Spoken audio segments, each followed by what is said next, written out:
Folks, the unusual title of today's show stems from the fact that this week I released my new book, 1348, A Medieval Apocalypse, The Black Death in Ireland. This episode has an extract from the audiobook, and more importantly, by a way of thank you to all the listeners of the podcast, I have details on how you can get a special 20% discount on the audiobook of 1348, A Medieval Apocalypse. This book, available in hardback, audio and ebook, wouldn't and couldn't have happened without you, the listeners. Some of you have funded the book, offered advice, shared posts, and helped to grow the listenership of the podcast. This has been integral, more important than any other part, in getting the book from an idea in my head to where it is today, so I am deeply grateful. As a way to say thanks, there's a special 20% discount on the audiobook, as I said, for listeners to the show. So go to irishhistorypodcast.ie now and click the link on the homepage for the book. When you're buying the audiobook, use the coupon code LISTENER and you'll get 20% off. This is only for listeners of the show and will only be available for a few weeks, so go to irishhistorypodcast.ie and use that coupon code LISTENER and get your discount. You have, after all, helped to create this book. Now for an extract from the book. As the title suggests, 1348, A Medieval Apocalypse, looks at what happened when the greatest killer in recorded history, the plague, struck Ireland in 1348. This book focuses on the lives of 8 people who lived through the 14th century, one of the most difficult, violent and hard centuries in the last 1,000 years, and that's even before the plague arrived.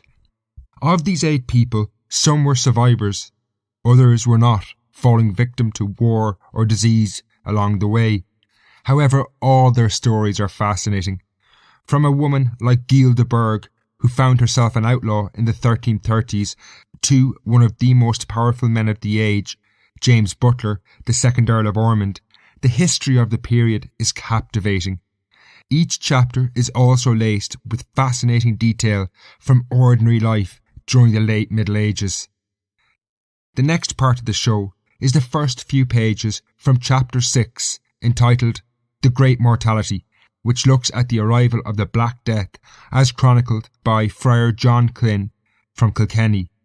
It should give you a sense of what the book is like.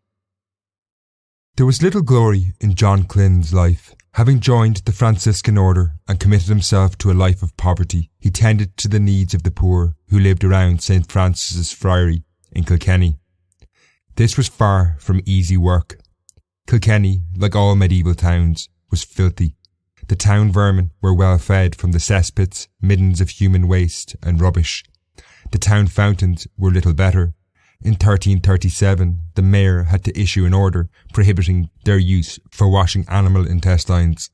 For John, clad in simple sandals, his body shrouded in the grey cloak of his order, the harsh realities of life in these streets were never far away. In the narrow streets and lanes of Kilkenny, drunken fights, murders and the increasing difficulties of life in 14th century Ireland were inescapable. Funerals were disturbingly common, and death a constant companion. The Bruce invasion, the feuds of the 1320s, repeated food shortages and the unhygienic day-to-day grind took their toll on his parishioners. Malnutrition, a regular feature of life, was impossible to escape.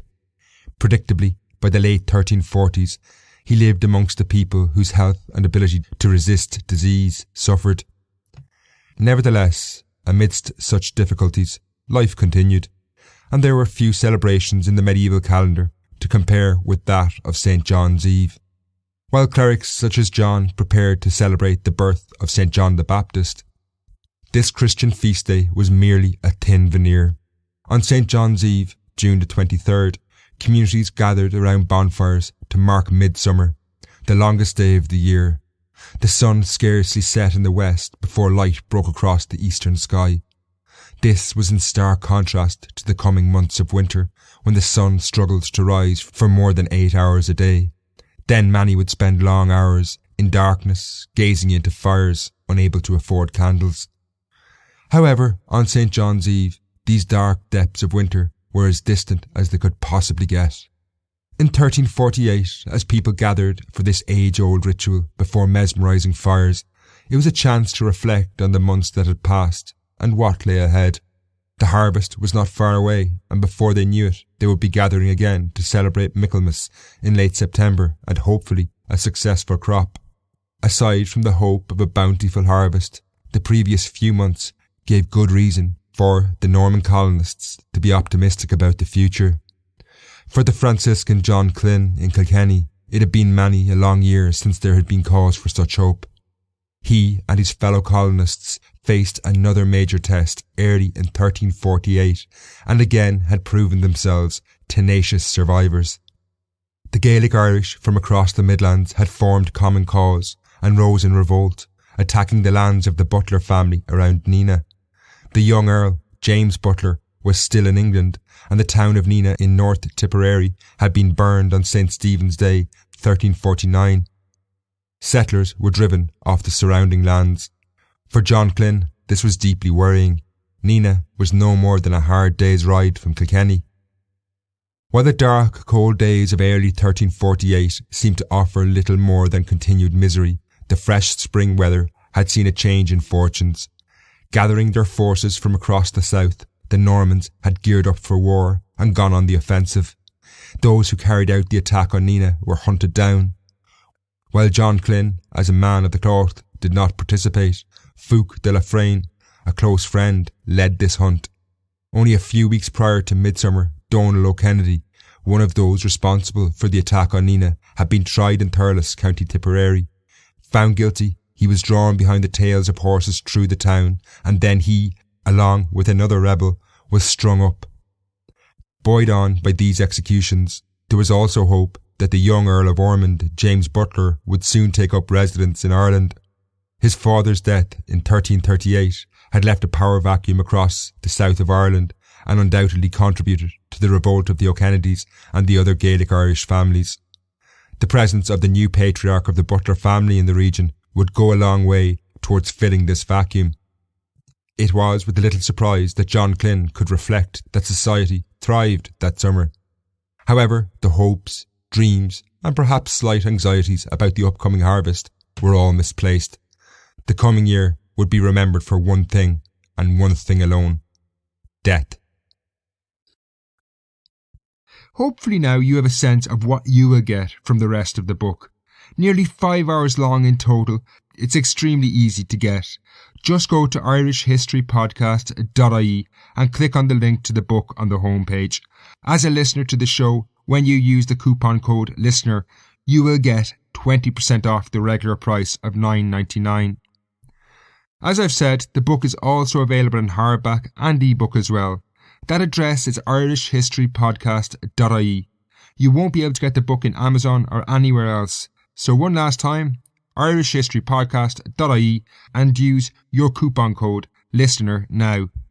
I will be back next week with a fascinating show on a man few of you will ever have heard of. That's Hubert Butler, an intriguing character who not only helped save Jews from the Holocaust before World War II, but then paid a huge price for trying to reveal the true nature of the Holocaust after the war. That's all up next week. Until then, slán. And don't forget to get your hands on the book at irishhistorypodcast.ie.